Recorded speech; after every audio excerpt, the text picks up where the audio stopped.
छत्तीसगढ़ से है, जहां पुरानी योजना अब नया रूप लेने वाली है। दरअसल सीएम साई ने जहां ये ऐलान किया है कि पुरानी योजनाओं को अब शुरू किया जाएगा, रमन सरकार की योजना फिर से चालू होगी। ये ऐलान दरअसल सीएम साई ने किया। उन्होंने ये बड़ा ऐलान करते हुए कहा है कि अब पुरानी योजनाओं को फिर से शुरू किया जाएगा। दरअसल रमन सरकार के कार्यकाल में जितनी भी योजनाएं थी वे सभी अब फिर से चालू होंगी, जिसके बाद कांग्रेस ने भी अब बीजेपी पर निशाना साधना शुरू कर दिया है। यानी कि पुरानी योजना अब कहीं ना कहीं नया रूप लेती हुई छत्तीसगढ़ में नजर आएगी। सीएम साई ने यह बड़ा ऐलान किया है पुरानी योजनाओं को शुरू करने का। यह बड़ा ऐलान सीएम साई के द्वारा जब किया गया तो कांग्रेस अब बीजेपी पर हमलावर होती हुई नजर आ रही है। तो इधर मुख्यमंत्री विष्णुदेव साय ने कहा कि 15 साल की सरकार में हम 15 दिन तेंदुपत्ता की खरीदी करते थे, साथ में चरण पादुका, स्कॉलरशिप, साड़ी वितरण, बीमा समेत कई प्रावधान थे, लेकिन कांग्रेस सरकार में 2 दिन तेंदुपत्ता की खरीदी हो रही थी।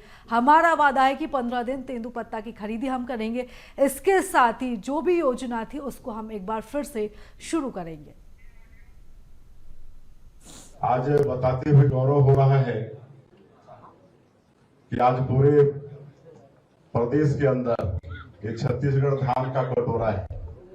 अधिकांश लोग किसान हैं और जब 15 साल हम लोग की सरकार थी तो 2 साल का बोनस हम लोग नहीं दे पाए थे। तो ऐसे 12 लाख से ज्यादा किसानों को आज उनके खाते में 3700 करोड़ रुपया से ज्यादा का 2 साल का बोनस ट्रांसफर करने वाले हैं। तो जो योजनाएं कांग्रेस सरकार आने के बाद बंद हो गई थी, अब उसे फिर से चालू करने की बात कही जा रही है और इसे लेकर कांग्रेस ने तर्ज कसा है। कांग्रेस संचार विभाग प्रमुख सुशील आनंद शुक्ला ने कहा कि रमन सरकार की योजना को चालू करें। चरण पादुका योजना चालू करने जा रही है, जिसमें एक पैर में 6 नंबर की चप्पल तो दूसरे पैर में 9 नंबर की चप्पल देंगे। कमीशन खोरी करके ये फिर से मोबाइल बांटेंगे, फिर से चरण पादुका बांटेंगे ताकि कमीशन खोरी कर सके। जनता इस बात को समझ रही है, ये ऐसा करेंगे तभी 5 साल में इनकी विदाई होगी। पार्टी की सरकार आ चुकी है तो निश्चित तौर पर बहुत सारी योजनाओं को वो रिव्यू करेंगे, लेकिन ऐसी योजनाएं जिनसे लोगों का लाभ होता है, चाहे वो बिजली बिल हाफ योजना हो या राजीव गांधी युवा मितान क्लब हो या फिर मजदूर राजीव गांधी ग्रामीण मजदूर न्याय योजना हो या फिर राजीव गांधी कृषि कल्याण योजना हो, इन सारी योजनाओं को चालू रखना चाहिए ताकि जो जनता का इससे भला हो रहा था वह भला यथावत रूप से होते रहे। राजनीतिक विद्वेषवश किसी भी योजना को बंद किया जाना जनता के ऊपर अत्याचार होगा।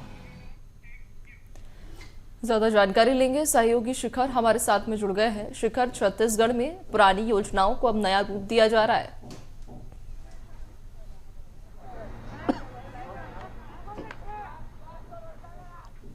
देखिए, छत्तीसगढ़ में जिस तरह से सरकार बदली है उसके बाद जो 15 साल तक रमन सिंह की सरकार थी, उस दौरान जो योजनाएं चल रही थी उन योजनाओं को मूर्त रूप देने की पूरी कोशिश एक बार फिर से विष्णुदेव साय की सरकार में देखने को मिल सकता है। जिस तरह से मुख्यमंत्री विष्णुदेव साय का बयान सामने आया है, वो इस बात का जिक्र कर रहे हैं कि 15 साल जब छत्तीसगढ़ में बीजेपी की सरकार थी उस दौरान जनता को लाभ पहुंचाने के लिए बहुत सारी योजनाएं संचालित की जा रही थी। वो सारी योजनाएं एक बार फिर से जो है संचालित हो सकती हैं, क्योंकि जिस तरह से बयान मुख्यमंत्री विष्णुदेव साय का आया है तो साफ तौर से इस बात का जिक्र कर रहे हैं कि चरण पादुका योजना, इसके अलावा स्कॉलरशिप योजना, साड़ी वितरण समेत कई योजनाएं थी जिन योजनाओं से जनता को सीधा लाभ मिल रहा था, वो योजना कांग्रेस सरकार आने के बाद बंद हो गई थी। अब एक बार फिर से छत्तीसगढ़ में बीजेपी की सरकार बन गई है और सरकार बनने के बाद जो 15 साल योजनाएं चल रही थी उन योजनाओं को फिर से नया रूप देने की कोशिश छत्तीसगढ़ में बीजेपी की सरकार करती हुई नजर आ सकती है।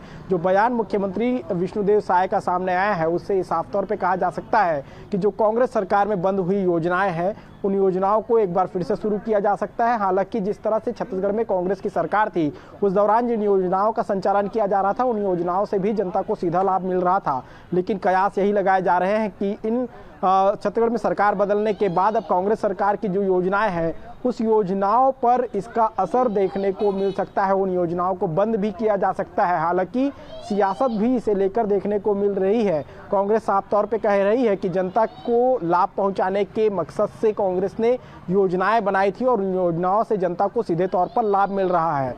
राजनीतिक विद्वेष की वजह से इन योजनाओं को बंद नहीं करना चाहिए, क्योंकि इससे सीधे सीधे जनता का हित जुड़ा है। और साफ तौर पे कहा जा सकता है कि जब भी सरकार बदलती है तो इस तरह की परिस्थितियां बनती हुई नजर आती है। लेकिन जिस तरह से छत्तीसगढ़ में रमन सिंह की सरकार थी उस दौरान जो योजनाएं बंद हुई, उस योजनाओं को इस बार विष्णुदेव साय की सरकार में फिर से शुरू करने की कवायद जो है वो देखने को मिल सकती है। जी बिल्कुल शिखर, और जिस तरीके से अब योजनाओं को लेकर ये जो विवाद यहाँ पर देखा जा रहा है, बयानबाजी यहाँ पर देखी जा रही है, ये इतने जल्दी शांत नहीं होगी और भी हमें यहाँ पर तमाम प्रतिक्रियाएं देखने को मिलेंगी। फिलहाल शिखर आप हमारे साथ बने रहिएगा, आगे भी हम चर्चा करेंगे। तो बता दें कि साल 2003 में पहली बार छत्तीसगढ़ में बीजेपी की सरकार बनी थी। 50 सीटों के साथ प्रदेश में बीजेपी ने सरकार बनाई। सरकार का नेतृत्व करने का जिम्मा रमन सिंह के हाथों में सौंपा गया। डॉक्टर रमन सिंह के नेतृत्व में बीजेपी ने 15 सालों तक छत्तीसगढ़ में राज किया। इस दौरान कई महत्वपूर्ण योजनाओं को अमली जामा पहनाया गया, जिसमें सरस्वती साइकिल योजना, चरण पादुका योजना, टिफिन वितरण योजना जैसी कई महत्वपूर्ण योजना लाई गई थी, जिसे कांग्रेस सरकार आने के बाद बंद कर दिया गया। हालांकि अब बीजेपी की सरकार वापस आई है और दोबारा से अब इन योजनाओं को शुरू करने की संभावना बढ़ गई है। और चलिए इस खबर पर ज्यादा जानकारी ले लेते हैं। शिखर देवांगन लगातार हमारे साथ बने हुए हैं। शिखर, अगर हम सबसे पहले शुरुआती तौर पर बीजेपी की बात करें, सबसे पहले बीजेपी की जब सरकार आई थी 2003 में, रमन सिंह के हाथों में कमान थी तो कई योजनाएं शुरू की गई थी। 15 साल तक बीजेपी का शासन रहा। जैसे ही कांग्रेस आई, कांग्रेस ने सारी बीजेपी की योजनाओं को बंद कर दिया था। नए सिरे से योजनाओं की शुरुआत हुई थी और अब दोबारा बीजेपी सत्ता में है और ऐसे में अब कांग्रेस कह रही है कि हमारी योजनाओं को विद्वेष के जरिए, विद्वेष की भावना से बंद किया जा रहा है। 2003 में जब छत्तीसगढ़ में बीजेपी की पहली बार सरकार बनी थी, 2018 तक रमन सिंह की सरकार रही। इस दौरान कई महत्वपूर्ण जो योजनाएं हैं उन योजनाओं का संचालन किया जा रहा था, जिसमें एक योजना चरण पादुका थी, यानी तेंदुपत्ता संग्राहक जो है उनको चरण पादुका का वितरण किया जाता था, ताकि जब वो जंगल में जाते थे तो उस दौरान जो है नुकीले जो वस्तु है उस वस्तु से चोट ना लगे, इसे ध्यान में रखते हुए चरण पादुका योजना की शुरुआत की गई थी।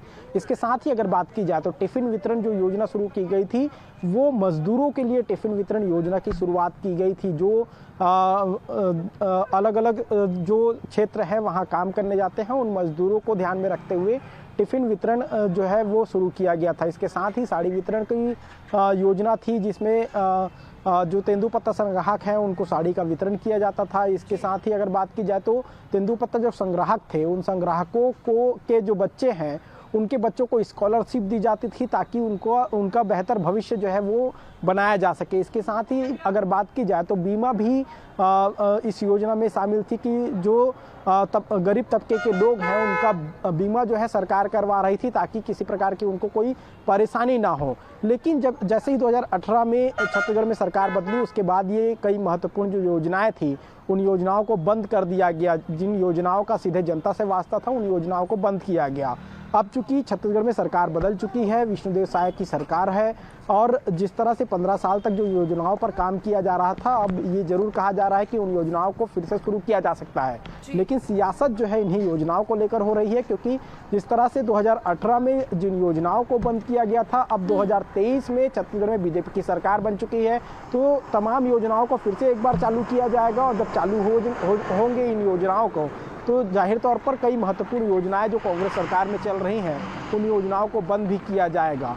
तो साफ तौर पे कहा जा सकता है कि सियासत जो है योजनाओं को लेकर ही है, लेकिन हर बार ये परिस्थितियां सभी राज्यों में देखने को मिलती। जब सरकार बदलती है तो योजनाएं भी बदलती हैं, कई जगह नाम बदल दिए जाते हैं और योजना चालू रहती है। यानी कि अब छत्तीसगढ़ में योजनाओं के इर्द गिर्द ही राजनीति घूमेगी। जिस तरीके से बयानबाजी अब योजनाओं को लेकर चल रही है, उससे संभावना यही है कि राजनीति अभी और भी इस पूरे मामले पर बढ़ती हुई नजर आएगी। फिलहाल तमाम जानकारी के लिए धन्यवाद आपका।